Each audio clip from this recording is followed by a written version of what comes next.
Hey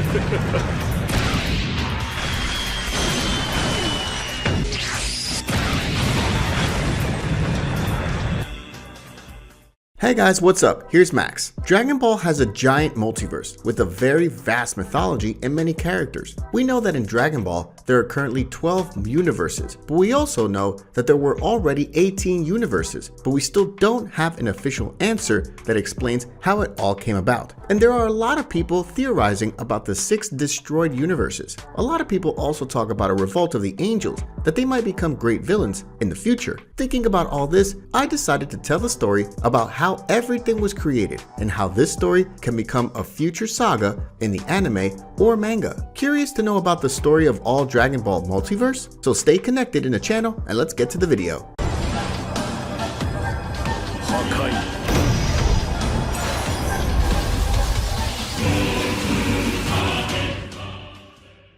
To start, let's remember a few things. According to Zuno, the man who practically knows everything, the Super Dragon Balls were created by the god Zarama in the 41st year of the divine calendar, that is, 41 years after the creation of everything that exists in the Dragon Ball world. And as far as we know, if the creators of the orbs die, their creations don't work anymore. And as we saw in the Dragon Ball Super, the orbs still exist, meaning Zarama's still alive. After this brief retrospective of some concepts, we move on to the theory about the future saga.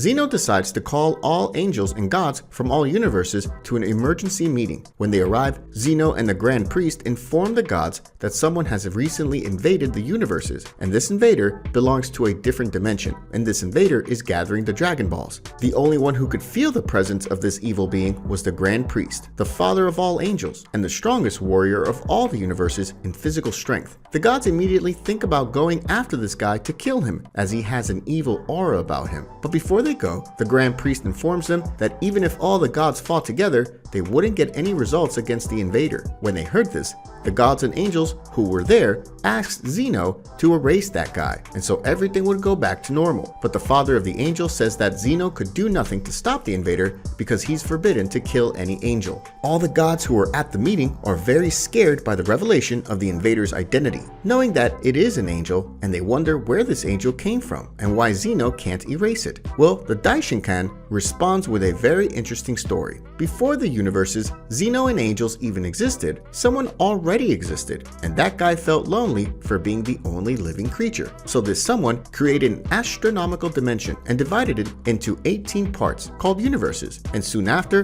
gave rise to his first creature that would be responsible for maintaining order in everything he created. This creature was called Zeno. However, little Zeno had a childish mentality and couldn't do anything right, so the creator of everything, called Zarama, created 5 deities who would be responsible for creating life in all 18 universes. The 5 archangels of Zarama took 41 years to create life, planets, stars, gravities, and many other things. When they ended around year 41 in the divine calendar, that is, 41 years after the beginning of everything, Zarama finally created the essence of his power, which were the 7 Super Dragon Balls, wish orbs that can fulfill any wish. In year 42, Zarama mapped out where these orbs should stay, so he felt that his work was already done, until the creator went to his dimension, taking 4 archangels along with him, and leaving only one who chose to stay to take care of the little Zeno, the one we know by Grand Priest. Do you remember that the Grand Priest was said to be one of the 5 most powerful beings in all the universes? So to help maintain order in the 18 universes, the Grand Priest used the 7 Super Dragon Balls and asks Super Shenron to create the 18 angels. As the years passed, the countless beings with absurd powers appeared, and among all the universes, Universe 9 and 10, which were the center of all universes, contained stronger warriors, and even the Dragon Balls were located between these universes. After several years, fruits were finally born on the divine tree created by various archangels. These fruits gave rise to gods called Supreme Kais, who would be responsible for creating and maintaining life in the universes. After the gods of creation came to life, the Grand Priest listed 18 mightiest mortals, warriors in all the universes to represent the gods as destructions. In one of these universes, there were 2 warriors so strong that there was no way to choose just one, so the 2 warriors from the same universe became gods from different universes. These gods were two brothers who didn't get along at all and hate working together. They were Champa and Beerus. Champa was sent to represent Universe 9, while his brother was responsible for Universe 10. It took some time until 6 gods of destruction decided to unite and turn against Xeno. They thought the little creature was a fraud and that he was a child without any power. Even though he was a weak boy, he gave orders to all the gods, and it was then that they began to attack everything they saw in front of them and all the universes, destroying everything they found along the way.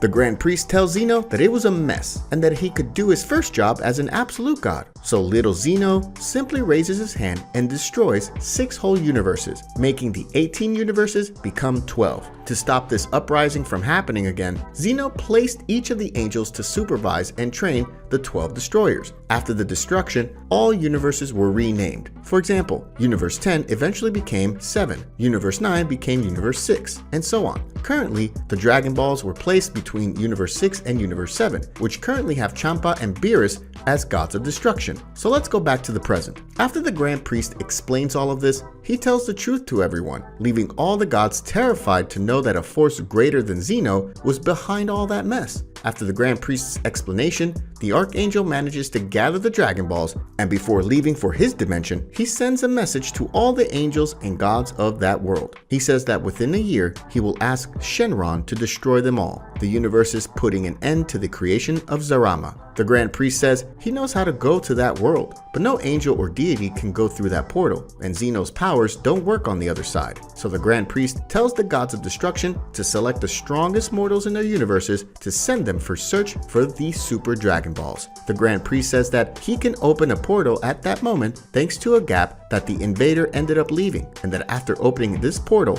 he wouldn't be able to leave it open for long. So he asks the gods to go quickly after the strongest warriors, and as a reward for stopping the Archangel's plans on the other side, they would earn the right to not be erased by Xeno and the request for the Super Dragon Balls. And so another Dragon Ball saga begins, returning to focus on the search for Dragon Balls, as it was at the beginning of the series. That was my theory about a possible Dragon Ball saga, where angels would be the main antagonists. If you enjoyed this video, don't forget to like and subscribe to the channel, so we can become 10,000 subscribers. Until next time, bye bye.